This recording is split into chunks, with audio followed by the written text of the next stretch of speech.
Szóval milyen Garas Dezső a nagypapa? Teljesen átlag. Megmondom miért. Én ugyanolyan nagypapa vagyok, mint a többi, hogy ott rontom el, ahol tudom. Ott kényeztetem Milyen el, módszereket alkalmaz erre? Hát az egyikről tudok beszélni. 2 éves volt Emma, amikor, ha valami nem tetszik, nagyon akaratos kislány, és ha valami nem tetszett, nem ízlett neki, akkor kiköpte. És én próbáltam megtanítani, hogy Emma, ennek semmi értelme, ez félmunka. Puj, hegyesen kell köpni. Igen. Ezt alkalmazza azóta a hegyes köpést? Megtanulta.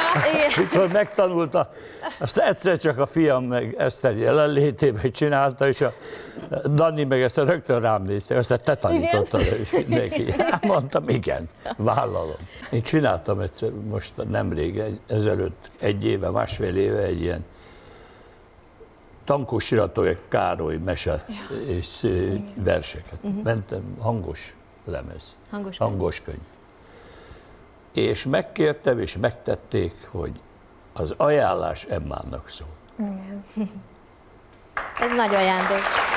Örülni fog neki. Igen.